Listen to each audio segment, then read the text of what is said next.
जय Hind everyone, I welcome you all to Awakening Classes. So JKSSB supervisor के हम तैयारी कर रहे थे। पॉपुलेशन एक्सप्लोजन हमने कल लास्ट लेक्चर में अपने कवर करा था। उसके बाद global warming and climate change आज हमने डिस्कस करना है। ठीक है, देखो ये लेक्चर मैं ऑलरेडी एक बार रिकॉर्ड कर चुका हूँ, but due to some reasons mic ही कनेक्ट नहीं हुआ तो ऑडियो रिकॉर्ड ही नहीं हुआ, नहीं तो मॉर्निंग में ये लेक्चर अपलोड हो जाता है। सेकंड टाइम मैं इस लेक्चर को अभी अपलोड कर रहा हूँ, तो इस पर बहुत मेहनत लगी है। इस लेक्चर को ध्यान से पढ़ना। सुबह मॉर्निंग में मेरे अपनी तरफ से मैं रिकॉर्ड करके जब अपलोड करने लगा मुझे आवाज़ ही नहीं आ रही थी, तो मुझे लगा मेरे साथ चुल हो चुकी है।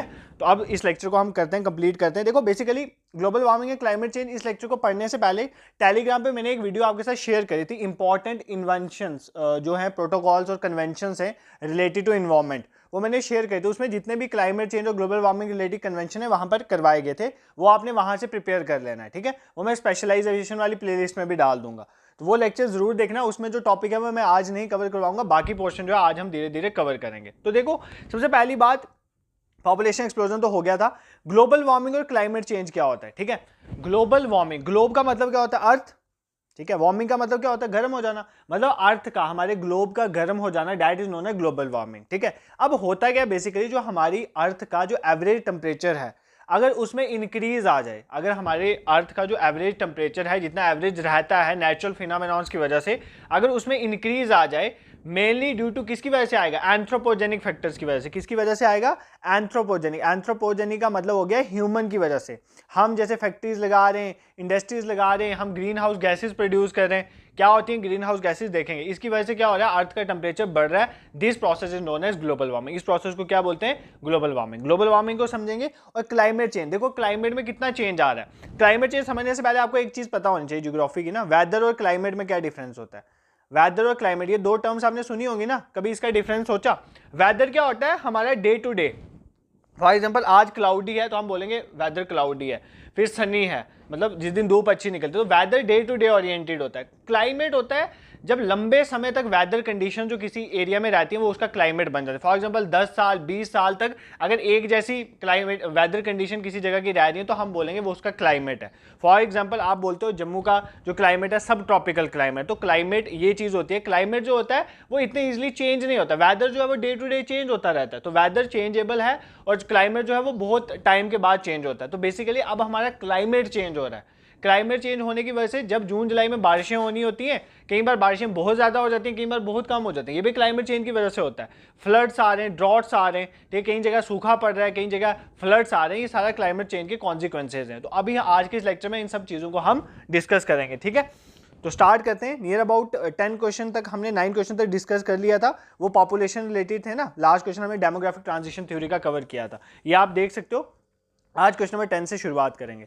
तो the very first question for today's lecture is dash is the unusually rapid increase in the earth's average surface temperature over the past century primarily due to greenhouse gases released as people burn fossil fuels। बहुत लंबी story लिखी है, simple सी बात है कि unusual, usual होता है मतलब जो नेचुरली हो काइंड ऑफ, अनयूजुअल होता है अचानक सा रैपिड सा इंक्रीज हो जाना अर्थ के एवरेज सरफेस टेम्परेचर, अर्थ का टेम्परेचर बढ़ जाना पास्ट सेंचुरी के मुताबिक। पास्ट सेंचुरी मतलब लास्ट 100 सालों में आपने देखा होगा अर्थ का टेम्परेचर बहुत जल्दी बढ़ रहा है। क्यों? इंडस्ट्रियलाइजेशन हो रही है, हम फैक्ट्रीज लगा रहे हैं, पेड़ों को काट रहे हैं, तो भाई एवरेज टेम्परेचर बढ़ेगा। किसकी वजह से हो रहा है? ग्रीन हाउस गैसेज जो हैं बहुत ज़्यादा हो गए हैं एटमॉस्फेयर में। अब कहने का मतलब है कि ये जो फिनोमिनॉन है, जिस फिनोमिनॉन में रैपिडली इंक्रीज होता है एवरेज टेम्परेचर अर्थ, इसको क्या बोलते हैं? बार बार रिपीट हो गया, आपके दिमाग में फिक्स हो गया, इसको बोलते हैं हम ग्लोबल वार्मिंग। ठीक है, अब यहीं पर आपको मैं एक चीज़ बता देता हूँ, ये बेसिकली ग्रीन हाउस गैसेज क्या होती हैं और ग्रीन हाउस इफेक्ट क्या होता है, ये चीज़ समझना बहुत ज़रूरी है। ठीक है, ग्रीन हाउस गैसेज क्या होती हैं और ग्रीन हाउस इफेक्ट क्या होता है। देखो होता क्या है, आपको सिंपली समझाता हूँ। ये हमारी अर्थ आ गई, सपोज करते हैं अर्थ सरफेस है ये हमारे सूर्य देवता आ गए ना। ठीक है, अब आपकी सूरज की किरणें आती हैं। सूरज की किरणों में 3 तरह की रेडिएशंस होती हैं। कौन कौन सी होती हैं सर? हमें नहीं पता। यूवी रेडिएशन होती है एक होती है विजिबल लाइट 2, और एक होती है इंफ्रारेड रेडिएशन। हम फिजिक्स भी पढ़ेंगे सर, हम इसमें फिजिक्स भी कवर करेंगे। तो सूरज की 3 तरह की रेडिएशन निकले, एक होती है यूवी लाइट, एक होती है विजिबल, एक होती है इंफ्रारेड। विजिबल की वजह से आपको दिखता है, आप किसी बॉडी को देख सकते हो सूरज की रोशनी में, वो विजिबल लाइट की वजह से होता है।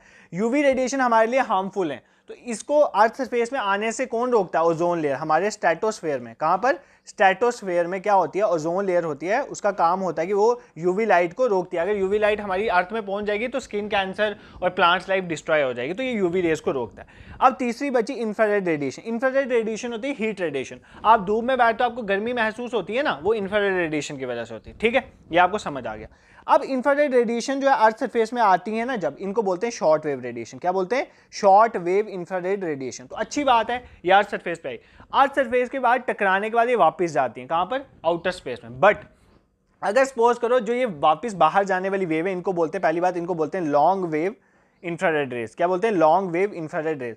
अगर इन बाहर जाती हुई इंफ्रारेड रेज को मैं रोक लेता हूं रास्ते में, ठीक है, अगर मैं इनको बाहर जाते वक्त रास्ते में रोक लेता हूं तो इसकी वजह से क्या होगा? इनका काम क्या है? ये गर्मी बढ़ाती है, इंफ्रारेड रेडिएशन से गर्मी होती है। तो अगर बाहर जाने वाली इंफ्रारेड रेज को रास्ते में कोई रोक लेता है तो इसकी वजह से क्या होगा? इस एटमॉस्फेयर का टेम्परेचर बढ़ जाएगा। क्या हो जाएगा? एटमॉस्फेयर का टेम्परेचर बढ़ जाएगा। इसी वजह से हमारी ग्लोबल वार्मिंग होती है। ठीक है, अब इनको बाहर जाते हुए रोकता कौन है भाई? कौन रोक रहा है इंफ्रारेड रेडिएशन को बाहर जाने से? इनको ट्रैप कर लेती है हमारी ग्रीन हाउस गैसेज। तो ग्रीन हाउस गैसेज क्या है? अभी सारे उनका नाम बताऊंगा कौन कौन सी मेजर ग्रीन हाउस गैसेज हैं। ग्रीन हाउस गैसेज क्या करती हैं? ग्रीन हाउस गैसेज जो भी हमारी इंफ्रारेड रेडिएशन वापस स्पेस में जा रही होती है ना, उनको रास्ते में रोक लेती हैं, उनको ट्रैप कर लेती हैं। ट्रैप करने की वजह से इंफ्रारेड रेडिएशन बाहर नहीं निकल पाती एटमॉस्फेयर से। तो वो बाहर नहीं निकल पाती, तो इसकी वजह से क्या होता है? हमारे एटमॉस्फेयर का टेम्परेचर बढ़ जाता है, जिसको हम बोलते हैं ग्लोबल वार्मिंग। ठीक है, I hope this is clear to you. इस प्रोसेस को बोलते हैं ग्रीन हाउस इफेक्ट। इस प्रोसेस को क्या बोलते हैं? Greenhouse effect. Greenhouse gases द्वारा क्या करना है? इंफ्रारेड रेडिएशन को ट्रैप कर लेना। इस प्रोसेस को बोलते हैं ग्रीन हाउस इफेक्ट। ठीक है सर, हमें इतना समझ आ गया। आप बताओ तो सही ग्रीन हाउस गैसेज है कौन कौन सी हैं? ठीक है, देख लेते हैं। नेक्स्ट क्वेश्चन में ही कवर कर लेंगे। नेक्स्ट क्वेश्चन इसी के रिलेटेड है। विच of the following is not a greenhouse gas? इनमें से हमें बताना है कि इनमें से कौन सी ग्रीन हाउस गैस नहीं है। तो ग्रीन हाउस गैस क्या होती है, ग्रीन हाउस इफेक्ट क्या होता है, ग्लोबल वार्मिंग क्या होती है, ये सारी चीजें आप रिलेट कर पा रहे होगे। तो ग्रीन हाउस गैस इनमें से कौन सी नहीं है? Carbon dioxide. कार्बन डाइऑक्साइड तो मेजर कंट्रीब्यूटर है भाई, ये मेजर कंट्रीब्यूटर है ग्रीन हाउस इफेक्ट का। सबसे ज्यादा कंट्रीब्यूट यही करता है, ये याद कर लेना। ठीक है, sulphur oxide, methane, nitrous oxide. Methane भी है greenhouse gas, nitrous oxide भी है, but sulphur oxide is not a greenhouse gas. तो आपने याद रखना है, ऐसे एग्जाम में क्वेश्चन पूछेगा इनमें से कौन सी ग्रीन हाउस गैस है या कौन सी नहीं है। तो कार्बन डाइऑक्साइड भी है, मीथेन भी है, निट्रस ऑक्साइड भी। अभी मैं सारे नाम लिखवा देता हूं, सल्फर ऑक्साइड नहीं है। तो सबसे पहले आ गई हमारी कार्बन डाइऑक्साइड। ठीक है, उसके बाद आ गई हमारी मीथेन। मीथेन या CH4 सेम ही चीज़ है, मीथेन। उसके बाद आ गई निट्रस ऑक्साइड। कौन सी आ गई? निट्रस ऑक्साइड। सर आपने ये तीन तो बता दी, और भी बताओ। ठीक है, water vapour. Water vapour is also greenhouse gas. कौन सी? Water vapour. जो वाटर वेपर है एटमॉस्फेयर, ये भी हीट को ट्रैप करते हैं। Then we have hydrofluorocarbon. ये नाम याद करना, हाइड्रोफ्लोरोकार्बन याद रखना। इसका ये वापस रिपीट होगा आगे किसी प्रोटोकॉल में, हाइड्रोफ्लोरोकार्बन, जब किगाली एग्रीमेंट पढ़ेंगे। तो हाइड्रोफ्लोरोकार्बन भी हैं। उसके बाद ओजोन लेयर जो है, मैंने अभी बोलता ओजोन लेयर अच्छी है। क्यों अच्छी है? क्योंकि जब ये स्ट्रेटोस्फेयर में होती है तो ये क्या करती है? यूवी रेडिएशन को रोक लेती है। तो यूवी रेडिएशन अर्थ में नहीं आती। बट अगर ओजोन लेयर ट्रोपोस्फेयर में प्रेजेंट हो, क्या होती है स्ट्रेटोस्फेयर ट्रोपोस्फेयर बता दूंगा।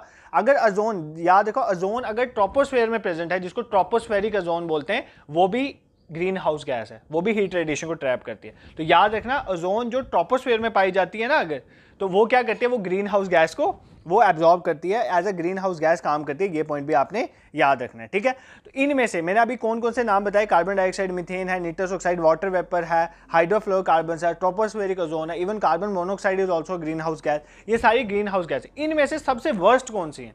सबसे वर्स्ट ये है carbon dioxide, methane, nitrous oxide और वाटर वेपर। ये तो सबसे ज्यादा ग्रीन हाउस इफेक्ट कॉज करती है। ठीक है, अब एग्जाम में क्वेश्चन डिफिकल्ट बनाने के लिए पता क्या पूछ सकता है? मेजर कंट्रीब्यूटर कौन है? तो मेजर कंट्रीब्यूटर है कार्बन डाइऑक्साइड। ठीक है, मेजर कंट्रीब्यूटर कौन है? Carbon dioxide. अगर एग्जाम में पूछे सबसे ज्यादा पोटेंशियल किसका है, पोटेंशियल किसका है ग्रीन हाउस इफेक्ट कॉज करने का? सबसे ज्यादा पोटेंशियल है मीथेन का। अब आप बोलोगे सर आप तो हमें कंफ्यूज कर रहे हो, आप उधर बोल रहे हो कि मेजर कंट्रीब्यूटर जो है वो ग्रीन हाउस गैस का वो कार्बन डाइऑक्साइड है, और उधर बोल रहे हो कि सबसे ज्यादा पोटेंशियल मीथेन का। देखो, पोटेंशियल सबसे ज्यादा मीथेन का है। मीथेन जो है ना वो सबसे ज्यादा ग्रीन हाउस इफेक्ट कर सकता है। But the thing is that methane ज्यादा देर तक एटमॉस्फेयर में रहता नहीं है। मीथेन का जो लाइफ टाइम है ना एटमॉस्फेयर में, वो कम है। तो लाइफ टाइम एटमॉस्फेयर में कम समय के लिए रहता है तो कम समय के लिए ग्रीन हाउस इफेक्ट करेगा। इसी वजह से जो मेजर कंट्रीब्यूटर है वो कौन बनता है, कार्बन डाइऑक्साइड, क्योंकि कार्बन डाइऑक्साइड ज्यादा समय तक हमारे एटमॉस्फेयर में रहता है। तो ज्यादा पोटेंशियल मीथेन का है, बट मीथेन ज्यादा देर तक एटमॉस्फेयर में रहता ही नहीं है, इसलिए मेजर कंट्रीब्यूटर कौन है, कार्बन डाइऑक्साइड, क्योंकि कार्बन डाइऑक्साइड जो लंबे समय तक हमारे एटमॉस्फेयर में रहती है। ठीक है सर, आपने तो सारी साइंस पढ़ा दी आज। देखो ये इंपॉर्टेंट है, कहने की बात यह कि आपको सिर्फ यहाँ के लिए नहीं पढ़ना है, आपके सिलेबस में इन्वायरमेंट भी है, तो इन्वायरमेंट वाले टॉपिक से भी ये क्वेश्चन पूछे जा सकते हैं। इसलिए बोल रहा हूँ जो इंपॉर्टेंट जो कन्वेंशन मैंने आपके साथ शेयर करी है ना, वो भी वीडियो देख लें। और 3-4 दिन पहले हमारे टीम मेंबर्स ने आपके साथ प्लेलिस्ट शेयर करी थी इन्वायरमेंट, इकोलॉजी एंड बायोडाइवर्सिटी की, वो प्लेलिस्ट भी आई होप आपने देखी होगी। टेलीग्राम पे ज्वाइन कर लो ना, वहाँ पर पुरानी वीडियोज़ भी आती रहती हैं, तो वो आपके साथ शेयर होती रहती है, वो साथ साथ कवर कर लिया करो। ठीक है, moving towards question number 12, which of the following are the effects of global warming and climate change. जो ग्लोबल वार्मिंग हो रहा है, मतलब अर्थ का टेम्परेचर बढ़ रहा है, और जो क्लाइमेट चेंज हो रहा है, इसकी वजह से क्या क्या इफेक्ट हो रहे हैं, कितने इफेक्ट हैं ग्लोबल वार्मिंग के। ये तो एक एग्जांपल है। Melting of ice caps and glacier, भाई ये तो सिंपल है, अगर तो अर्थ का टेम्परेचर बढ़ेगा तो ऑब्वियस है आइस कैप्स और ग्लेशियर मेल्ट होंगे उसकी वजह से, तो पहला तो करेक्ट है। राइजिंग सी लेवल, देखो अगर आइस कैप और ग्लेशियर मेल्ट हो रहे हैं तो पानी कहाँ जा रहा है, समुद्र में ही जा रहा है, इसका मतलब समुद्र का लेवल बढ़ जाएगा, ये भी करेक्ट है। एक्सट्रीम वेदर इवेंट्स, तो जब भी क्लाइमेट चेंज होता है तो एक्सट्रीम वेदर इवेंट्स होते हैं, मतलब बारिशें हों तो बहुत ज़्यादा हो जाती हैं, सूखा पड़ जाए तो बहुत ज़्यादा पड़ जाता है, तो एक्सट्रीम वेदर इवेंट्स होते हैं। ये तीनों ही इसके करेक्ट आंसर्स हैं। ठीक है, ये सारे ही इफेक्ट्स हैं global warming and climate change के। ठीक है, I hope this is clear to you. इस क्वेश्चन में आपको कोई दिक्कत नहीं रही होगी। Moving towards question number 13, Which of the following gas is a major contributor to the greenhouse effect and global warming? ये तो मैंने ऑलरेडी बता दिया कौन सी गैस है, कार्बन डाइऑक्साइड। इस पे ज़्यादा टाइम वेस्ट नहीं करेंगे। कार्बन डाइऑक्साइड मेजर कंट्रीब्यूटर है to the greenhouse effect and global warming. इस तरह से क्वेश्चन बेसिकली एग्जाम में आते हैं। अब हैं इंपॉर्टेंट बॉडीज जो है इन्वायरमेंट रिलेटेड, उनको भी कवर कर लेंगे। देखो UNFCCC, यहाँ पे CCC कर लो। UNFCCC का मेन ऑब्जेक्टिव है is to stabilise atmospheric concentration of greenhouse gases at level that will prevent dangerous interference with the climate system। कहता है यूनाइटेड नेशन, इसकी फुल फॉर्म पूछ रहा है बेसिकली, इसकी फुल फॉर्म आप मुझे कमेंट सेक्शन में बताओगे, मैं ही बता दूंगा अभी आपको। UNFCCC जो है इसका मेन ऑब्जेक्टिव क्या है, एटमॉस्फेयर में जो कंसंट्रेशन है ग्रीन हाउस गैस की उसको कम करना, ताकि क्या हो, डेंजरस इफेक्ट ना हो क्लाइमेटिक सिस्टम पे। मतलब हमें ग्रीन हाउस गैसेज की मात्रा को कम करना पड़ेगा, अगर वो ज़्यादा होगी तो क्लाइमेट चेंज वाली कंडीशन होगी, उसके लिए ये ऑर्गेनाइजेशन है। तो बेसिकली पूछा है ये UNFCCC का फुल फॉर्म क्या है। Option A United Nation framework convention on climate change, United Nation convention on climate council, United nation council on climate, United nation fund on climate conference. तो इसकी फुल फॉर्म है basically option A. UNFCCC की full form होती है United Nation framework convention on climate change. ठीक है, इसका काम क्या है, एटमॉस्फेयर में ग्रीन हाउस गैसेज की कंसंट्रेशन को मेंटेन रखना ताकि डेंजरस इफेक्ट ना हो। ठीक है, सबकी लाइफ में। अब देखो ये बेसिकली ये स्टोरी कहाँ पर शुरू होती है इन्वायरमेंट की। सबसे पहली इन्वायरमेंट रिलेटेड कॉन्फ्रेंस जो हुई थी ना, उस लेक्चर में मैंने सारा एक्सप्लेन किया, इन शॉर्ट बता देता हूँ। सबसे पहली इन्वायरमेंट रिलेटेड कॉन्फ्रेंस हुई थी स्टॉकहोम में। कहाँ पे हुई थी, स्टॉकहोम में। ये कहाँ पर, स्टॉकहोम में कब हुई थी, 1972 के अराउंड। ठीक है, इसको बोलते हैं United nation conference on human development, ऐसा कुछ नाम था इसका, ह्यूमन इन्वायरमेंट कुछ ऐसा करके। उसके बाद क्या होता है, इसके 20 साल के बाद 1992 में, ये इंपॉर्टेंट है, 1992 में एक कॉन्फ्रेंस होती है, इसका नाम था United nation conference on environment and development. क्या नाम था, United nation conference on environment and development. ये कहाँ पर हुई थी, रियो डी जेनेरियो एक प्लेस है ब्राजील में, इसलिए इसको रियो समिट भी कहते हैं। क्या बोलते हैं, रियो समिट। ये नाम याद करो, रियो समिट या अर्थ समिट। कब हुई थी, 1992 में। कहाँ पर हुई थी, रियो में हुई थी, ब्राजील में। United nation conference environment development. इस कॉन्फ्रेंस में क्या हुआ, 3 चीज़ें निकल के आई। सबसे पहली निकल के आई कन्वेंशन ऑन बायोलॉजिकल डाइवर्सिटी, मतलब हमें अपनी बायोलॉजिकल डाइवर्सिटी को प्रोटेक्ट करना है। सेकंड निकल के आई United Nation convention to combat desertification, जो हमारे एरियाज हैं जो डेजर्ट में कन्वर्ट हो रहे हैं उसको रोकने के लिए ये आई। और तीसरी इंपॉर्टेंट चीज़ आई UNFCCC। कौन सी चीज़ आई, United Nation framework convention on climate change, जिसके बारे में अभी हमने डिस्कस करा। तो अगर आपको पूछे कि हिस्ट्री कहाँ से है UNFCCC की, तो रियो समिट ऑफ 1992, ये आपने याद रखना। ये जो समिट थी ना UNFCCC जो निकली, ये कब फोर्स में आई है, 21 मार्च 1994 में। तो डेट याद कर लेना, कब फोर्स में आई, 21 मार्च 1994 में। इसको 197 कंट्रीज ने रेटिफाई भी करा है। कितनी कंट्रीज ने रेटिफाई करा है, 197 कंट्रीज ने। ठीक है, देखो UNFCCC में we have also conference of parties. Conference of parties के बारे में आपने सुना होगा, क्या होता है बेसिकली। देखो होता क्या है कि एक डिसीजन मेकिंग बॉडी बनाई गई है जो भी इन्वायरमेंट में ग्लोबल वार्मिंग क्लाइमेट चेंज के रिलेटेड डिसीजन लेगी UNFCCC के अंदर, उस बॉडी को बोला जाता है कॉन्फ्रेंस ऑफ पार्टी। इसमें डिफरेंट मेंबर कंट्रीज जो है वो हर साल मिलते हैं और डिसीजन लेते हैं। अब आपने सुना होगा कॉन्फ्रेंस ऑफ पार्टीज की मीटिंग होती है, COP 21 हुई, COP 16 हुई, ऐसे आपने सुना होगा। आपने मुझे एक पहले कमेंट सेक्शन में बताना है कि COP जो 2024 की है, 2024 की कौन सी COP, उसका नंबर क्या है और कहाँ पर होनी है, आपने मुझे कमेंट सेक्शन में बताना है। मैं आपको इंपॉर्टेंट बता देता हूँ।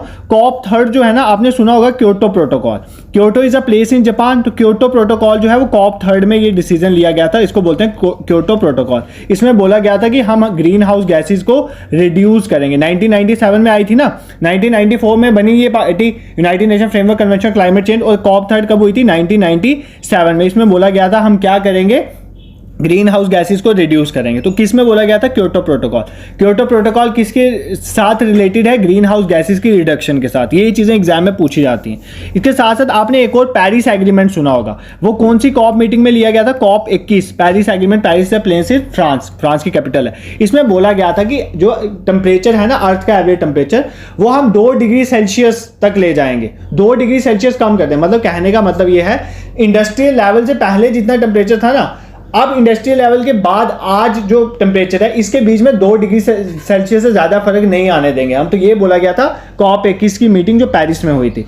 अब 2 डिग्री सेल्सियस, कुछ कंट्रीज ने ये बोला था कि हम इसको 1.5 डिग्री सेल्सियस से ऊपर नहीं जाने देंगे। अगर सपोज करो प्री इंडस्ट्रियल लेवल से अभी बहुत ज़्यादा, प्री इंडस्ट्रियल मतलब इंडस्ट्रीज आने से पहले, अगर इंडस्ट्रीज आने से पहले और इस टाइम पे टेम्परेचर में बहुत ज़्यादा डिफरेंस आ जाएगा, टेम्परेचर बहुत ज़्यादा बढ़ जाएगा, तो जो कोस्टल कंट्रीज है वो तो डूब ही जाएंगी ना। तो इसलिए इसको रिड्यूस करने के लिए ये प्रोटोकॉल लाया गया था, जिसको बोला एग्रीमेंट लाया गया था, जिसको बोला जाता है पेरिस एग्रीमेंट। तो पेरिस एग्रीमेंट कौन सी COP मीटिंग में लिया गया था? COP 21 में। ये चीज़ याद रखना। अभी कौन सी COP मीटिंग है, या मुझे अभी वीडियो पॉज करके कमेंट सेक्शन में लिख दो, इसका आंसर इंपॉर्टेंट है, एग्जाम में पूछा जा सकता है। नेक्स्ट क्वेश्चन 15 पे मूव करते हैं। In which layer of the atmosphere the ozone layer lies. देखो ozone is very important for your exam. देखो ओजोन क्या है? ओजोन मतलब ऑक्सीजन के 3 मॉलिक्यूल्स, O3 को बोलते हैं ओजोन।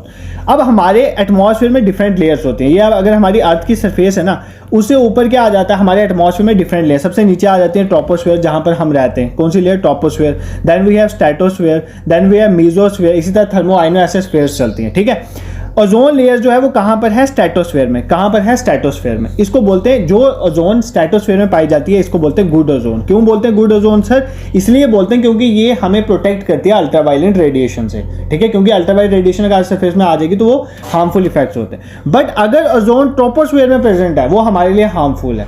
एक तो ग्रीन हाउस गैस है और इसके बहुत हार्मफुल इफेक्ट होते हैं। इसको बोलते हैं बैड ओजोन। तो ओजोन गुड भी है, बैड भी। आपको पता होना चाहिए कि गुड ओजोन क्या है, बैड ओजोन क्या है। अगर ओजोन जो है स्ट्रेटोस्फेयर में पाई जाती है, दैट इज गुड ओजोन। अगर वो ट्रोपोस्फेयर में पाई जाती है तो वो बैड ओजोन होती है। ये पॉइंट आपने याद रखना। I hope this is clear to you. Simple question था। ओजोन क्या है? O3 ऑक्सीजन के 3 मॉलिक्यूल मिलकर क्या बनाते हैं? ओजोन बनाते हैं। ओजोन लेयर का क्या काम है, ये भी हमने कवर कर लिया।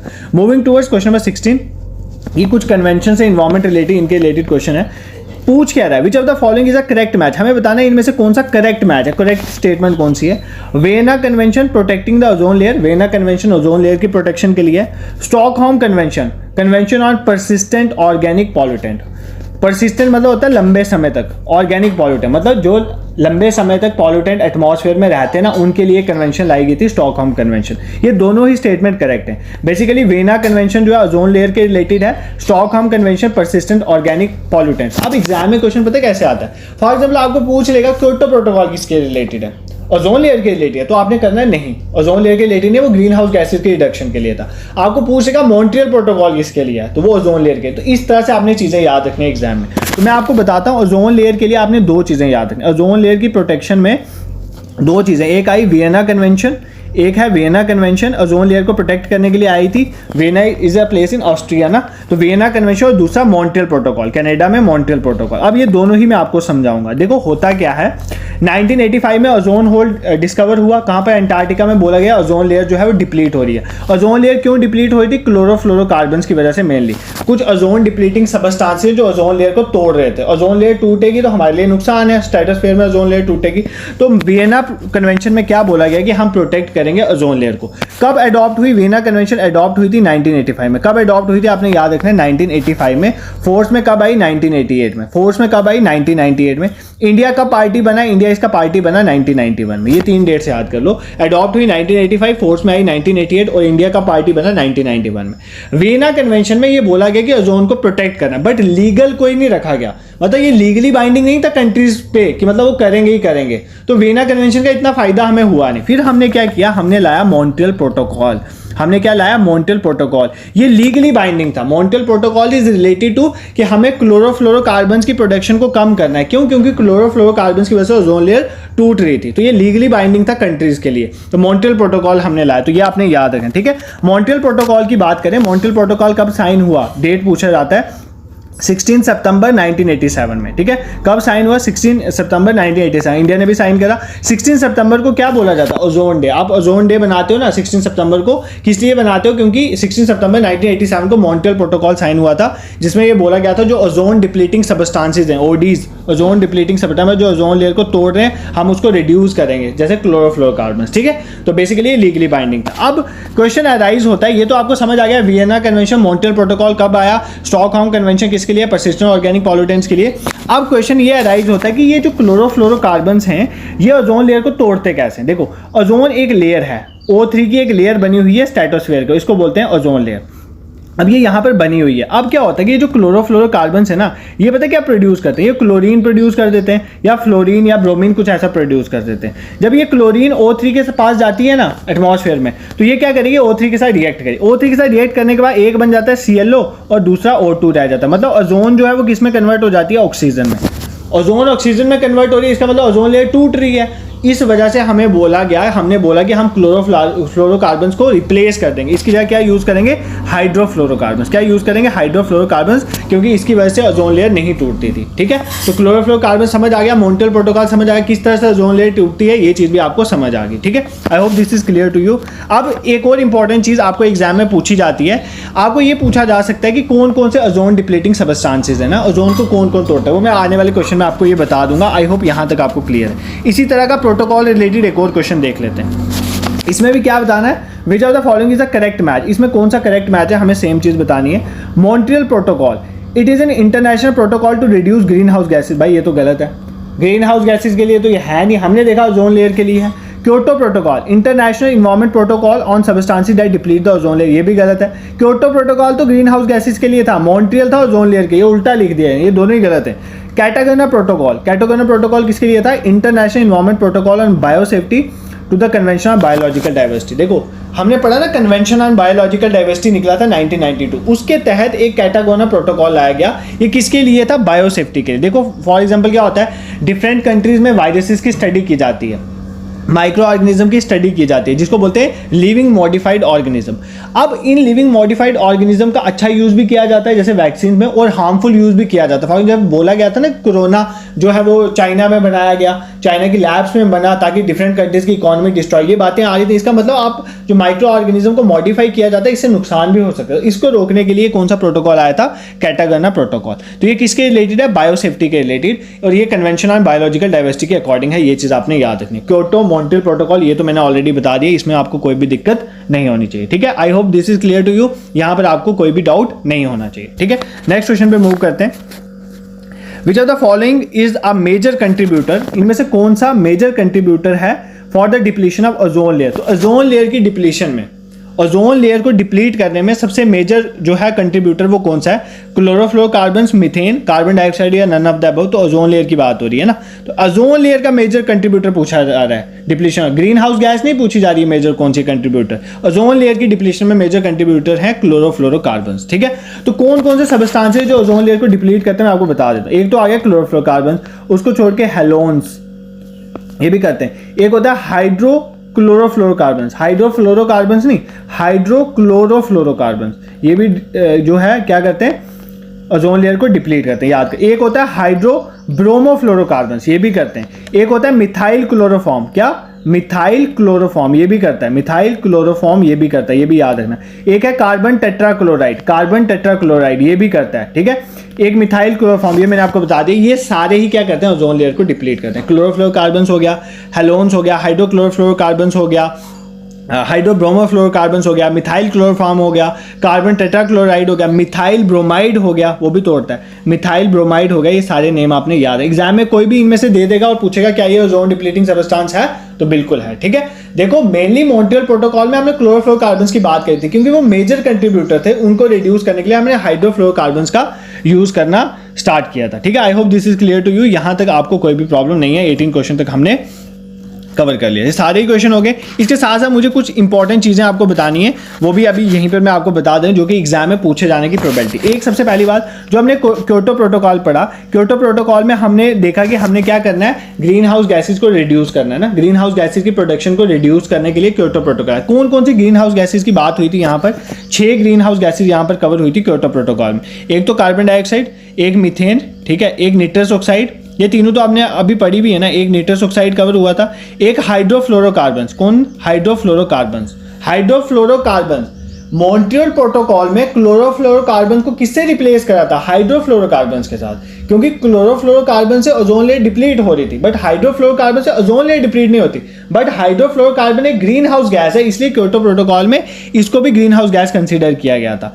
फिर सल्फर हेक्साफ्लोराइड SF6 आ गया। देन पर फ्लोरोकार्बन, ये 6 थे, पर फ्लोरोकार्बन, ये 6 नाम याद कर लेना, पर फ्लोरोकार्बन, ये 6 क्या है? 6 ग्रीन हाउस गैसेज जो कंसीडर की गई थी क्योटो प्रोटोकॉल में, जिसकी हमें रिड्यूस करना था। तो ये I hope this is clear to you. तो क्योटो प्रोटोकॉल समझ आ गया, 1997 में आया था, इसके रिलेटेड में सारा बता दें, ग्रीन हाउस गैसेज की प्रोडक्शन को रिड्यूस करने के लिए था। अब एक और important agreement, the last agreement for today's lecture, क्योंकि ये मैंने वहां पर नहीं पढ़ाया हुआ तो इधर पढ़ा देता हूँ, इसको छोड़ के इंपॉर्टेंट कन्वेंशन देख लेना, अभी भी कुछ चीजें हैं जो वहां पर कवर होंगी। We have Kigali agreement. Exam में पूछ सकता है कि किगाली एग्रीमेंट किसके रिलेटेड है। सबसे पहली बात आपने याद रखना है, ये मॉन्ट्रियल प्रोटोकॉल के रिलेटेड है। किसके रिलेटेड है? Montreal protocol. ये रिसेंट भी है, तो एग्जाम में पूछे जाने की प्रोबेबिलिटी हाई है। किसके रिलेटेड है? Montreal protocol. कब अडॉप्ट हुआ? 2016 में। फोर्स में कब आया सर? 2019 में फोर्स में आया। ठीक है, अब इसमें क्या था, पहले समझो कि मॉन्ट्रियल प्रोटोकॉल के रिलेटेड है। तो मॉन्ट्रियल प्रोटोकॉल में क्या था? ओजोन लेयर डिप्लीट करने वाला सब्सटेंस था क्लोरोफ्लोरोकार्बन। हमने बोला हम इसको किससे रिप्लेस करेंगे? हाइड्रोफ्लोरोकार्बन के साथ। ये था ना मॉन्ट्रियल प्रोटोकॉल। अब भाई हमने हाइड्रोफ्लोरोकार्बन से रिप्लेस तो कर लिया, हमें पता चला हाइड्रोफ्लोरोकार्बन खुद एक ग्रीन हाउस गैस है, इसकी वजह से ग्रीन हाउस इफेक्ट हो रहा है, ग्लोबल वार्मिंग हो रहा है, तो इसको भी तो रिड्यूस करना है, इसको भी तो खत्म करना है। तो इसको रिड्यूस और इसको खत्म करने के लिए हमारे पास कौन सा एग्रीमेंट आया? Kigali agreement. किगाली एग्रीमेंट में हमने ये बोला, जो हम पहले क्लोरोफ्लोरोकार्बन को हाइड्रोफ्लोरोकार्बन से रिप्लेस करते थे, अब वो नहीं करेंगे, क्योंकि हाइड्रोफ्लोरोकार्बन की वजह से ग्रीन हाउस इफेक्ट हो रहा है। ठीक है, I hope this is clear to you. देखो ये बहुत ज्यादा चीजें, इस लेक्चर को 1-2 बार देख लेना, क्लियर हो जाएंगी। Kyoto protocol, Montreal protocol, Vienna convention क्या है, कैटागोना प्रोटोकॉल क्या है, किगाली एग्रीमेंट क्या है, United Nation framework convention on climate change क्या है, CBT क्या है, ये सारी चीजें मैंने, पेरिस एग्रीमेंट क्या था, सारी चीजें इन शॉर्ट मैंने आपको बता दी। इससे ज्यादा एग्जाम में नहीं पूछेगा, बट आपने एक बार इंपॉर्टेंट कन्वेंशन वाली वीडियो जरूर देखना है। कुछ चीजें जो वहां पर मैं पढ़ाई थी यहाँ पर मैंने इंक्लूड नहीं करी है। ठीक है, I hope this is clear to you. जो इंपॉर्टेंट चीजें थी ग्लोबल, अब देखो वैसे क्वेश्चन में नहीं करवाऊंगा ना कि ग्लोबल वार्मिंग की वजह से गर्मी बढ़ रही है, ये तो आपको मैंने समझा दिया है, तो इस तरह का क्वेश्चन मैं फ्रेम नहीं करता। मेरा टारगेट यही होता है कि मिनिमम टाइम में मैक्सिमम चीजें मैं आपको कवर करवा लूं। अब एक और क्वेश्चन अराइज होता है, मैंने आपको पूछा था सेक्शनल टेस्ट प्रोवाइड करने के लिए, बहुत से 2 मिनट टाइम लूंगा आपका, ऐसे में इतनी बातें आपसे नहीं करता, सबका टाइम प्रीशियस है, मेरा भी प्रीशियस है। देखो द थिंग इज दैट, आप बच्चे जो हैं आप प्रिपरेशन कर रहे हो, मैंने आपसे एक क्वेश्चन पूछा था सेक्शनल टेस्ट के लिए, बहुत से बच्चों ने बोला सर सेक्शनल टेस्ट 17-18 में डेट नोटिफाई, आपने बोला स्टार्ट कर दो। बहुत से बच्चे बोले सर 1 मई से स्टार्ट करते हैं, क्योंकि एक बार सिलेबस कंप्लीट हो जाए। देखो ध्यान से मेरी बात समझो, मुझे कोई दिक्कत नहीं है, मैं 1 मई से भी स्टार्ट कर सकता हूँ, but the thing is that 25 मई तक तो JKSSB ने लेना नहीं है इसका एग्जाम, क्योंकि शेड्यूल है। सपोज करो एक डेट नोटिफाई हो जाती है कि 6 जून को आपका टेस्ट है, आप 1 मई के बाद अगर सेक्शनल टेस्ट दे रहे हो, वो भी सिर्फ स्पेशलाइजेशन के, बाकी पोर्शन कब तैयार करोगे? ठीक है, तो मतलब ना थोड़ी अपनी लिमिट से बाहर निकलो प्रिपरेशन की। एक ना मतलब एक पर्सन को ना ऐसे मतलब शेयर होना चाहिए ना, दहाड़ने वाला काइंड ऑफ, मतलब यार चैलेंज लो। अगर आपको आपके टीचर ने बोल दिया है, आपको मैंने अगर बोल दिया कि 17 अप्रैल डेट है, तो भाई आप चैलेंज ले लो यार, मैंने 17 अप्रैल को तैयार करना है, मैंने ये टेस्ट दे देना है। 17 के बाद मैं 3 दिन की ब्रेक दूंगा, 21 को नेक्स्ट टेस्ट होगा। क्या आप 3 दिन में एक यूनिट तैयार नहीं कर सकते? और आपको जो सिलेबस कंप्लीट होने की टेंशन है, इसके मीनवाइल मैं सिलेबस आपको खत्म करवा दूंगा। जब तक आपका लास्ट टेस्ट होता ना, उससे 10 दिन पहले तक सिलेबस ही खत्म हो चुका होगा। तो कहने का मतलब मेरा ये है कि चैलेंजिंग बनो पूरी उम्र। देखो यार, आप लोग इस टाइम कुछ बच्चे मूवीज देख रहे होंगे, ठीक है, आप कितनी देर से मेरी आवाज, बेसुरीली आवाज सुने जा रहे हो लेक्चर्स, कितना अपना टाइम, अपना खेल का टाइम या अपना इंजॉयमेंट का टाइम आप बाहर जाते पार्टीज करते, मतलब ये सारा टाइम आप कहाँ पर इन्वेस्ट कर रहे हो मेरी आवाज़ सुनने में। तो भाई अगर आगे और किसी एग्जाम की भी तैयारी करनी है क्या, निकालो ये एग्जाम तो फारे करो काम एक ही बार प्रिपरेशन करके। तो थोड़ा ऐसे ना अपने अंदर वो स्पिरिट रखो, मतलब डिले मत पढ़ो। अगर आपको एक एग्जाम, आपको एक सेक्शनल टेस्ट की अभी टेंशन पड़ जाएगी कि हमारे सिलेबस में दिस दैट पेपर सीट में आ गया, फिर तो मतलब ऐसे थोड़ा चैलेंजिंग बनना है। देखो एक चीज मैं आपको बता दूं, आप में से बहुत से बच्चे मेरे से बड़े होंगे, ठीक है, और बहुत से छोटे भी होंगे, कुछ मेरी एज के भी होंगे, बट एक चीज मैं आपको क्लियर कट बोल दूं, जो हम एग्जाम्स देते हैं ना, जो हम बोर्ड में एग्जाम देते हैं या ग्रेजुएशन में एग्जाम देते हैं, यूनिवर्सिटीज में एग्जाम, वो एग्जाम अलग है। एक कंपिटिटिव एग्जाम क्वालिफाई करना अलग है। जितना पढ़ाया है ये भी हो सकता है आप पेपर में बैठो इसमें से एक क्वेश्चन भी ना आए, बट जो आपने यहाँ पे पढ़ा हुआ है ना, वो चीज अगर आपने ये टेस्ट फेस करना सीख लिया, मतलब अपना कंट्रोल माइंड पे काम करना सीख लिया ना, आप उस एग्जाम को उस डे निकाल सकते हो। ये मैं आपको गारंटीड कहता हूँ। सो ना थोड़ा ऐसे मतलब हिम्मत करो। बाकी फिर भी मैं आपको बोलता हूँ अगर अभी भी आपको आगे एक्सटेंड करवाना है तो मुझे कोई दिक्कत नहीं, मैं एक्सटेंड करवा दूंगा जब आप बोलोगे। बट मैं चाहता हूँ कि 17 क्योंकि मैं चाहता हूँ कि सेक्शनल ये स्पेशलाइजेशन आपको कवर हो जाए, बाकी 60 पोर्शन मार्क्स भी डिसाइड करेंगे ना। आपको पता है कट ऑफ हाई जाता है आजकल, वो टाइम नहीं है कि कंपटीशन नहीं है, तो बहुत कंपटीशन है, बट कंपटीशन भी तो हम बच्चे ही बनाते हैं, तो ये भी टेंशन नहीं लेना, कंपटीशन को भी ज़्यादा सीरियस नहीं लेना है, ठीक है। This is it for today. और टेलीग्राम में वीडियो शेयर करिए, वो देख लेना। इंस्टाग्राम ग्रुप में करंट अफेयर डेली आते हैं, बाद में नहीं आप ये शिकायत करना कि करंट अफेयर्स पढ़ाई नहीं गए। वीकली करंट अफेयर्स के लिए भी मैं स्टार्ट करूंगा बहुत जल्दी, अभी मेरे को टाइम नहीं है तो जल्दी जल्दी वो भी स्टार्ट करूँ। This is it for today, thank you so much for watching.